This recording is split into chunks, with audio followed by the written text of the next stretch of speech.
It's August 2025, and the new hotness for patch 4.3 are the new ASD Onyx facilities.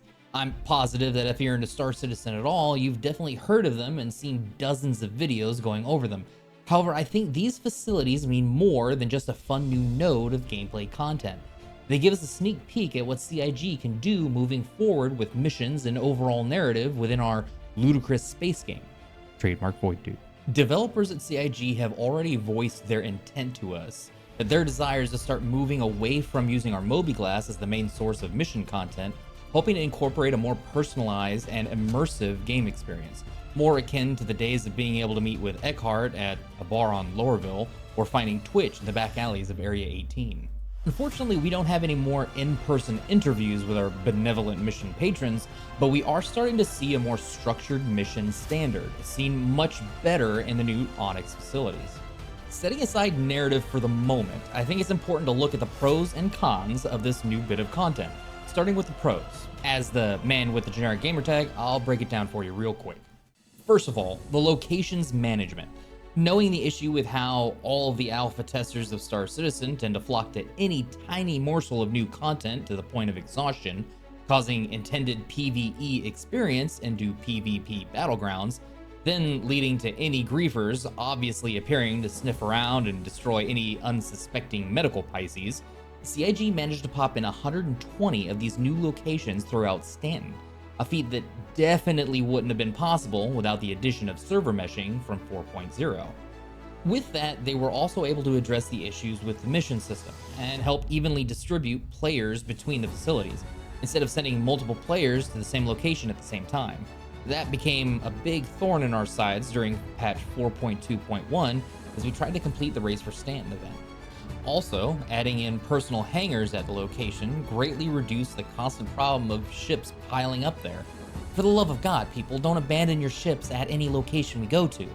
Those poor rafts during the resource drive. They didn't deserve that, it's so sad. Next positive, the locations themselves. Look, CIG cooked. These environments are amazing and serve a good amount of environmental storytelling. Every inch of these new facilities tells the horror story of what went on, from poor souls devoured by the experiments they tortured, to the results of mankind's hubris of toying with powers beyond their control. I personally can't wait until we get to learn more about everything that went on down there. Moving on, next up is the pure fact we have an actual mission chain, and a mission giver that is communicating with us during the whole chain. He sends us in, gives us updates, and once a mission is completed, we're actually progressing a story and uncovering secrets. We haven't seen anything like this since the original inception of investigation missions with the Kovalek station. That's sadly no longer available for play. These new facilities are actually giving players a structured sense of objectives and goals. Very beginner level objectives and goals, but definitely a welcome addition. Of course, for every yin, there is a yang, and this patch does not prove that philosophy wrong. For as many pros as there are, we are seeing a good few cons as well. First of which is our good old friend bugs. Now, thankfully I can say that in 4.3, the amount of debilitating bugs has definitely reduced, but there are still quite a few lurking around. Special thanks to the random player that was able to help me out of one of the facilities after the game decided that I don't need to keep holding any weapons in my hand, and then I end up losing my fancy Hurston Dynamics Prism shotgun because of it. Yeah, I'm a little salty about that one. Next on the list of issues, I would say, is the unfortunate lack of the intended puzzles being used. The puzzles intended are actually pretty creative, and way more interesting than any other attempts at puzzle gameplay that's been implemented in Star Citizen before, but most of them I haven't been able to interact with due to them either not being entirely implemented yet, or piecemealed between different missions. It's kind of a shame. The last issue I have is with the reward structure of the most desired new items in the game, the new ASD version of the brand new Geist armor. Now, I'm not one to say that RNG is always a bad thing. I think if implemented properly, a random number generator system for items can actually be a great tool. However, here I feel like it was a choice by developers to follow the stereotypical MMO gameplay reward loop, rather than iterating on it and making it something better. Having the new items drop at a whopping 1.2 or 1.4% drop chance leads the players working outside the intended system to maximize their chances of finding these rewards. The facilities no longer become a location to explore and complete missions. It becomes a speedrun contest, running to the reward boxes and doing it as many times as possible to increase your chance of finding the loot you want. This eventually will lead to a player culture of ignoring all of the amazing content being made and purely trying to min-max rewards by repetitive behavior. Don't believe me? Look at dungeons or raids in World of Warcraft. For a game that wants to immerse you, it would be really silly going to the same location 200 times just to find a piece of armor in a box that you have opened 200 times. Is that too big of a problem currently? No. However, I would like to see CIG implement new ways of achieving rare items rather than resorting to endless repeating of the same location to acquire said items.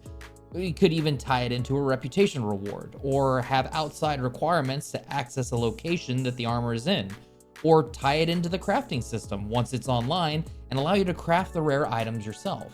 I know crafting isn't in yet, and CIG wants us to run these facilities tirelessly right now for data. I'm just saying I want to see CIG move past the MMO tendencies of old and branch out to new and innovative systems so they don't fall into the same repetitive behavior that other games have in the past. Okay, enough of my small little review of the new content. What I really want to impress upon you, dear viewer, is the steps CIG has taken in narrative gameplay and where it can go from here. In my opinion, it's extremely exciting. Now, it may seem like a small and almost insignificant difference, but in the grand scheme of things, engrossing a player into a narrative is way more impactful than you may think. It allows players to immerse themselves into the universe, allows them to get a sense of attachment to what's going on. Those feelings can lead to an emotional attachment to the IP and help secure the player base. Think back for a second to any game you've played that you went in not knowing anything about the lore. The ones that quickly got you invested into the world and the story had a higher tendency to keep you coming back. The ones that failed only kept you around long enough to enjoy whatever novelty or gimmick that it had. The Onyx facility is now the third part in an ongoing narrative for the year. However, if someone were to start playing the alpha right now, not knowing anything else about the lore of Star Citizen or the previous events that we've just gone through, they wouldn't really care about those previous segments. CIG needs to give them a reason to care, an episodic gameplay experience to dip their toes in. That's what this type of gameplay can accomplish. Get the players sunk into a story and invested enough to start asking questions before they even realize that they're hooked. Is it there yet? Well, the short answer is no. That's why I say this is a first step. We do still pick a random mission from our mobiGlas, and the content is mostly spoon-fed to us with the expectation we're going to do it, because the alpha testers relentlessly play out any new content the second it drops and drink it up like a thirsty camel. But in the future, when this is a portion of a mission chain that we can happen upon, or only interact with should we happen to overhear a careless NPC talk about their experience working for a mad scientist and how they barely got out, this content will be well less known. It should be earned. That way, it will feel rewarding. So what would I say are the next steps from here? Well, first and foremost, reputation. The fact we're not earning reputation with the new mission giver or his faction is a big drawback. Not only that, but there also isn't a contradictory reputation. Why aren't there other factions that have ulterior motives for the Onyx facilities that we can work for? Not just other factions more or less having us do the same thing like Eckhart. CIG's most recent comments on reputation have worried me. I'm fearing they're going for a much easier and railroad-like version of it that would be a huge letdown. Even trying to justify it by saying games like Baldur's Gate 3 aren't even infinite in their choices. But, and no offense to Jared or the narrative team, we're nowhere even close to that level yet. If anything, inviting the narrative team from Larian Studios to go over how they do complex storytelling and reputation choices would be a huge win for them. I just hope they don't intend to continue with the attitude that they have lately with factions. It can be so much more. It's okay to let the players be the bad guys in the story. Dear hiders!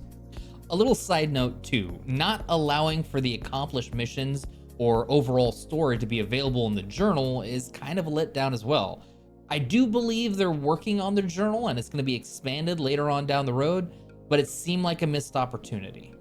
With the reputation should have also came rewards for that reputation.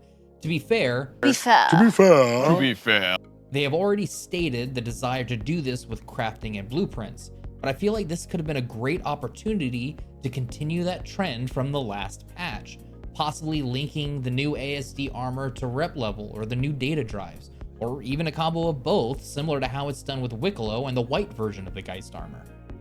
Another little side note, once crafting is in, how cool would it be that upon a certain rep level you could get the blueprints to make this new ASD armor, maybe even sell it? Or maybe a completely maxed out rep leads you to a final mission in the Onyx Facilities to the main data core or something to download the blueprints to the actual building, making the facility layout a buildable asset for players. Who wouldn't want a fancy new version of this facility on their own land plot?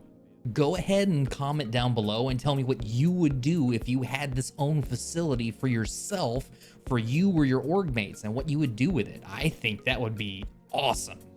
If CIG continues the trend of adding more mission givers and full-on mission chains, I can see players getting much more invested in the universe and the lore.